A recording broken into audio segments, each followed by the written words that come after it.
Salut à tous, bienvenue dans le 13-30 du mercredi, on est en décembre, le 10 décembre, donc ça veut dire qu'il reste peu de... Ah, mais attention, il faut que tu ne redémarres pas ton PC. Ne fais pas ça. Et il reste peu de 13-30 avant la trêve des confiseurs, comme on dit. Mais en attendant, nous avons Christophe Beauvin avec nous, comment vas-tu? Bonjour, bah ça va et toi? Ça va plutôt bien et tu vas. Alors, pour une fois, on va pas parler directement technique dans le 1330, mais plutôt analyse et méthode, n'est-il pas? C'est Avec ça, les analyses de risque, avec la méthode EBIOS, dis donc. qui est une méthode française. En plus, eh ben, on a Ouais, hâte de voir ça. Tu peux démarrer si tu veux. donc on va faire un petit peu le tour avec l'origine. Mhm, Après, savoir un peu à quoi ça va servir, comment on peut l'utiliser, et puis un petit exemple d'application. Bon, la méthode EBIOS, elle a été créée en 95 par le Service central de sécurité des systèmes d'information. C'est un gros nom barbare, c'est SCSI. Et elle a été revue régulièrement et améliorée. Et dernièrement, c'est l'ANSSI qui a récupéré cette fonctionnalité de méthodologie et qui mhm. l'améliore, et dont la dernière révision date de 2024. Je crois que c'est avril 2024. Oui, donc Son... c'est vraiment toujours d'actualité, quoi. Ah oui, C'est tout à fait, révisé c'est souvent toujours... et c'est en constante évolution. C'est ça. Et là, dernièrement, la dernière révision qu'ils ont faite, ils l'ont simplifiée, puisqu'avant, elle était relativement beaucoup plus complexe. Mhm. Donc, EBIOS, qu'est-ce que ça désigne? C'est l'expression de besoin d'identification et d'objectifs de sécurité. C'est un beau petit nom pour dire qu'on va un peu parler sécurité au sein d'une entreprise. Ouais. À quoi elle sert? Eh ben, elle sert à créer un cadre spécialisé sur la sécurisation des risques qui pèsent sur une organisation.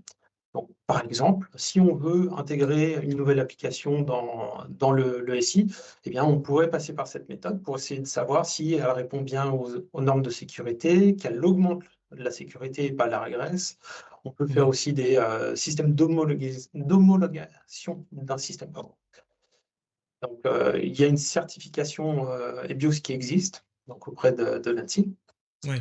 Et donc on peut aussi voir pour améliorer tout ce qui est sécurité au sein de l'entreprise. On a la pyramide qui est à côté, qui va te préciser un petit peu la base, et on va aller jusqu'à aller cibler les risques avancés.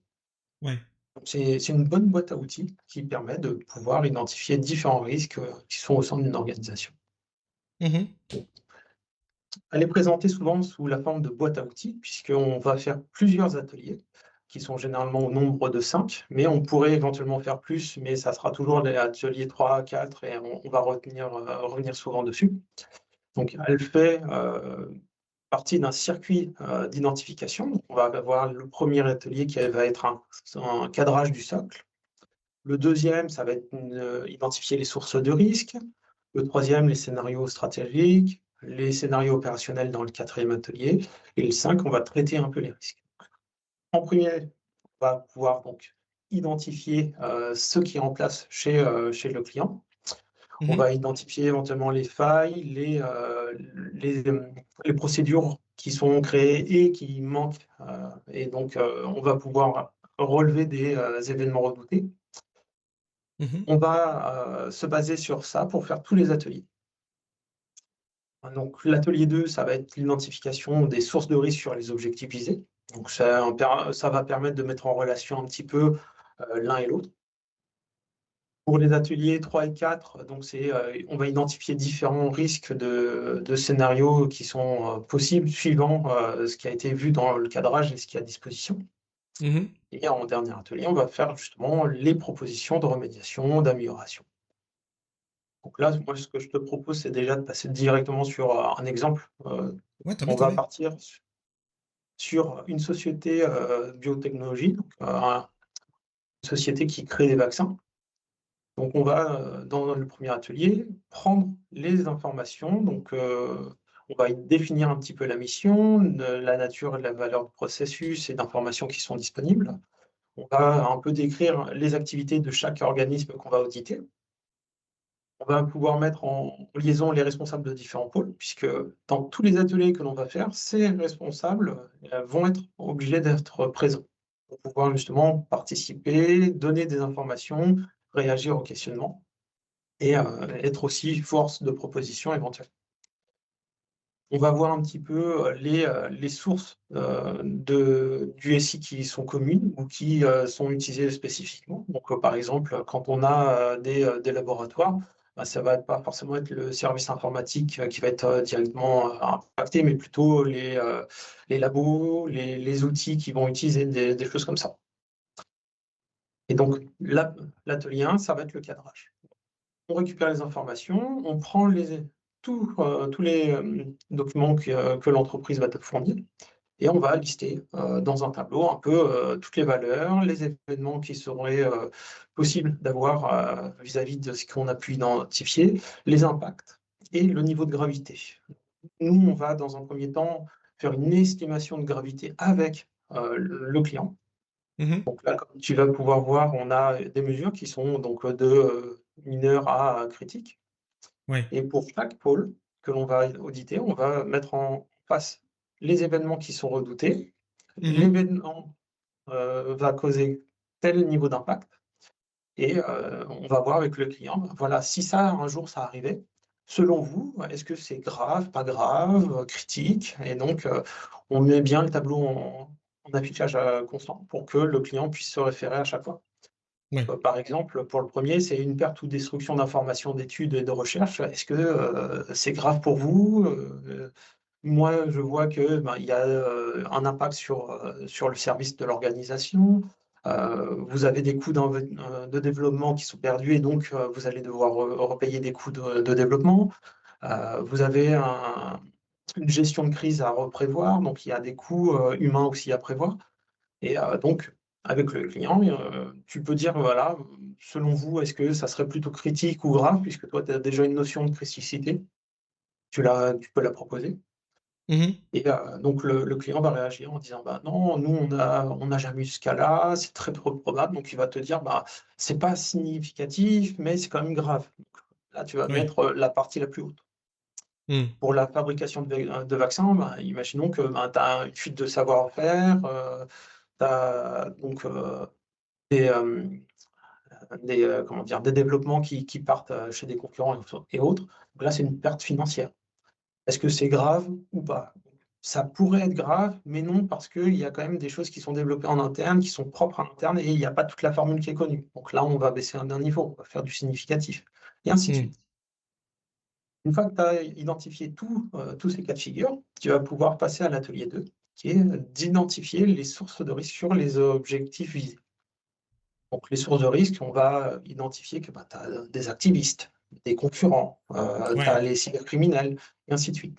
Et tu pourrais avoir plusieurs fois activiste ou concurrent. Donc là, par exemple, on a 2 fois activiste, mais pour 2 Mhm. choses différentes. L'un, l'activiste va saboter la chaîne de production, c'est un acte terroriste direct. Ouais. Et pour l'autre, il va divulguer au grand public des informations de façon à compromettre la publication d'un vaccin. Par exemple, là, le Covid qu'on a eu, il y a Mhm. eu à un moment donné des fuites d'informations sur des fausses divulgations de formulations de vaccins. Donc Ouais. c'était des activistes et bon, bah, ça a eu un effet sur certains, d'autres non et ainsi de suite. Tu as surtout les cybercriminels avec les menaces de verrouillage de système, d'extraction de données et ainsi de suite. Donc tu as différents risques comme ça, avec des objectifs qui sont visés à chaque fois, donc saboter, voler, divulguer et ainsi de suite. Et donc là, avec le client, on va faire sur cette base-là, que l'on vient d'identifier, Mhm. le niveau de motivation, les ressources qui sont possiblement impactées, l'activité en tant que telle, est-ce qu'elle sera fortement impactée ou pas? Et on va faire un calcul qui est proposé par la méthode EBIOS pour dire que la pertinence est soit faible, soit moyenne, soit élevée. Donc, par exemple, pour l'activiste, ce qui va saboter une chaîne donc de vaccins, la motivation, elle est significative quand même. Ouais. La ressource, elle est plutôt modérée, ils n'ont pas des revenus à tout bout de champ. Mhm. L'activité, ben, l'impact serait quand même assez modéré puisque si jamais ils sabotent une chaîne, ça prend un peu de temps pour la remettre en place. Et au total, on arriverait sur une pertinence moyenne. Pour un concurrent qui vole les informations, la motivation elle est très importante puisqu'on parle de gains monétaires. la ressource, elle est beaucoup plus significative, l'activité, elle serait très impactante, et donc c'est une pertinence assez élevée, et ainsi de suite. Une fois que tu as donc identifié tout ça, que tu as fait des retours, tu vas de ton côté essayer de mettre un petit peu en place un modèle de scénario stratégique afin de pouvoir avoir un visuel pour que le client puisse se rendre compte de son seuil de connaissance vis-à-vis du seuil de criticité. Et souvent, le client ne se rend pas compte de son seuil. Donc, Ouais. quand on a les scénarios stratégiques, on va pouvoir faire donc l'évaluation. Donc, c'est vis-à-vis de ce que l'on a fait des ateliers précédents. On va pouvoir créer ce joli petit graphe qui va nous dire qu'on a une zone de veille, de contrôle et de danger. Et tu Mhm. vois que de 0 à 5, c'est le niveau de criticité avec les objectifs de l'étude. Donc, on a identifié des formes d'activité qui sont donc le client avec l'établissement de santé, les pharmacies, les dépositaires, les grossistes. Donc ça, c'est tous les clients de ton laboratoire. Ouais. Tu vas essayer de comprendre un petit peu s'ils ont des choses qui sont assez critiques, est-ce qu'ils ont des mesures de sécurité en place ou pas, et donc tu vas pouvoir voir. Généralement, quand c'est des distributeurs de médicaments et autres, ils ont des sécurités qui sont assez poussées, il y a quand même des traçabilités, des choses comme ça. Donc là, on est plutôt en zone de veille. Pour les partenaires, qui sont soit des universités, soit des chercheurs en laboratoire ou des régulateurs de la commission, ben, c'est pareil, tu as différents niveaux de seuil. Et on peut voir que ben, les laboratoires, souvent, ils ont beau dire qu'ils sont bien sécurisés, il y a quand même des lacunes. Ouais. L'établissement lui-même est sécurisé, mais le chercheur, il n'a pas les connaissances. On lui a dit une fois quand il est arrivé, mais depuis, bon, bah, c'est un peu passé doute, et ainsi de suite. Donc là, tu vas voir, tu as des niveaux de seuil. Et après, les niveaux d'exposition. Donc, tu as de très faibles à très forts. Mhm. Et la fiabilité cyber, c'est son niveau de connaissance en informatique et des sécurités qui sont mis en place. 4, c'est très critique, à 7, c'est bon, bah, ça va. Donc en gros, c'est de faible à fort. S'il est faible, bon, bah, tu vois que c'est un point mort. Ouais. L'établissement de santé, souvent, bah, il y a que la partie informatique qui connaît bien. Les autres, qui sont, les utilisateurs internes, ils l'ont vu une fois, ils ont peut-être des campagnes de rappel ou pas, donc ça, c'est ce que tu as pris dans les informations et ce qui te permet de juger le niveau. Et tu payes donc, tout ça, comme ça, ils ont un beau radar de compétences internes et de cibles. On voit bien que pour les prestataires informatiques, ben, ils sont en zone de danger, c'est critique. Ça va être le premier point de remédiation. Mhm. Pareil pour les laboratoires, on est très proche de la zone de danger et donc il va falloir en discuter. Donc, une fois que tu as vu tout ça, tu vas pouvoir émettre des hypothèses. Donc, tu vas pouvoir dire, bah, on a identifié qu'un concurrent veut voler de l'information.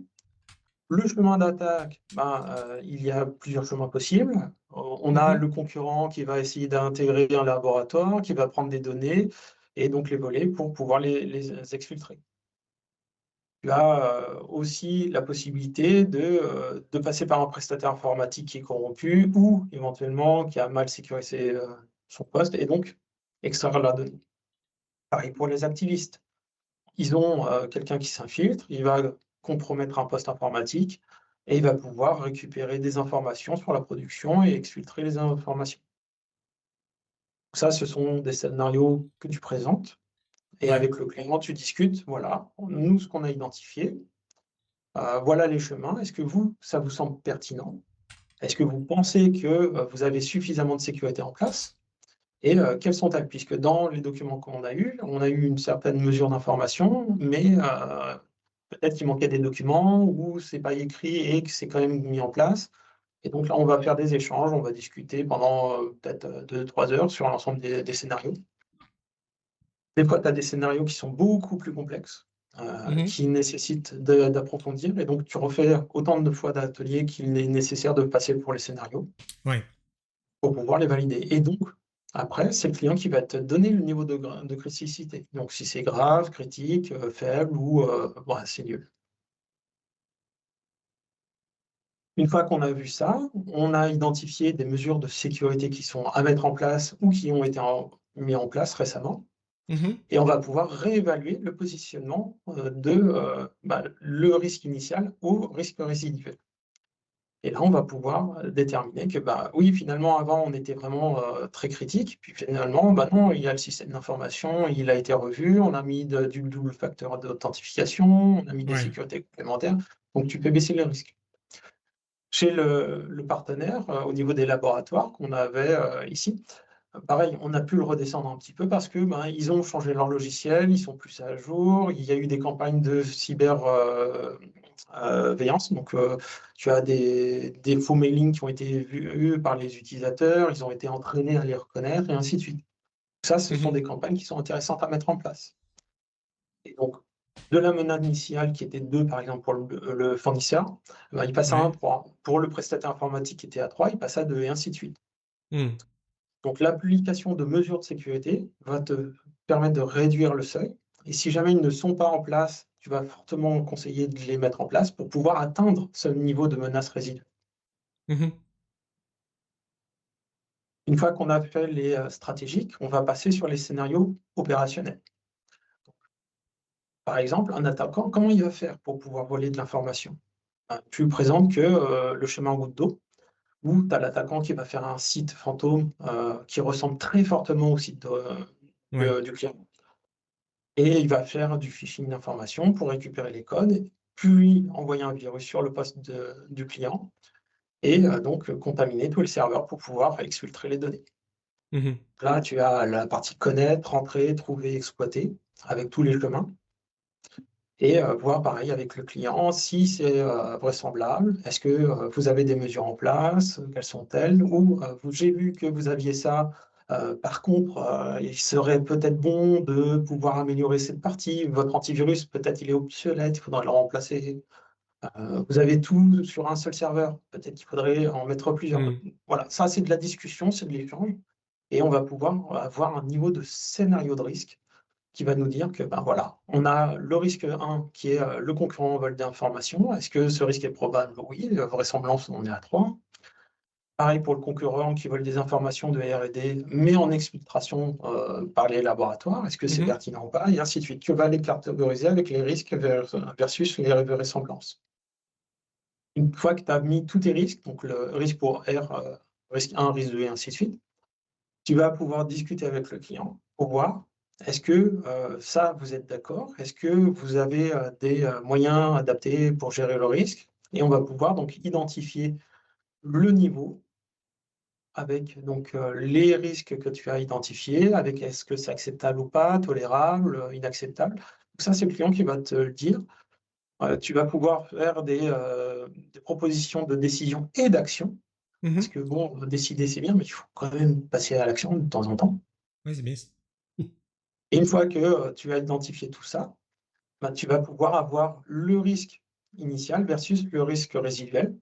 Ouais. Donc, tu vois qu'on a les scénarios 4 et 5, finalement, ils ont été regroupés parce que c'est vraisemblance faible. Le R1 et le R3, finalement, ils sont baissés. Le R2, il était en moyen, il passe en faible, et ainsi de suite. Donc ça, c'est les échanges que tu vas avoir avec le client qui va te permettre de pouvoir améliorer et de pouvoir discuter autour de ces risques. Mhm. Voilà.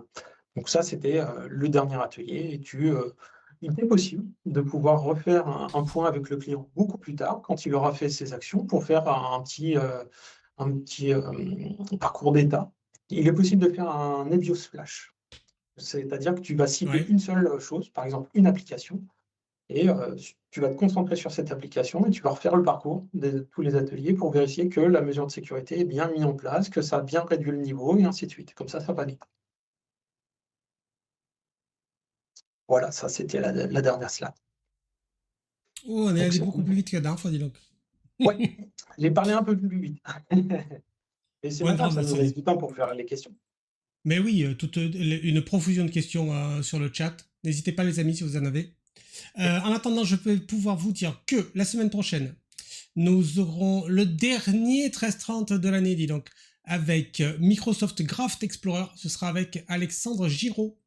Et ensuite, nous aurons Noël, puis la Saint-Sylvestre, et on reviendra le 7 janvier avec un hors-série. Ce sera avec les amis de chez Microsoft, David Catu et David Rousset, et on va se poser une question intéressante, à savoir, le cinéma, c'était mieux avant? Si vous avez déjà des débuts de réponses, n'hésitez pas à nous rejoindre. Ce sera mercredi 7 et ce sera à 17h cette fois-ci. Parce que hors série, parce que l'ami de Microsoft qui est à Seattle. Et donc, du coup, ça lui fait tôt dans la journée si on est à la même heure que d'habitude. Impec. Ben merci Christophe pour la démo, et puis, enfin pour la démo, pour la présentation. Et puis on se retrouve la semaine prochaine, les amis. Salut. Ciao.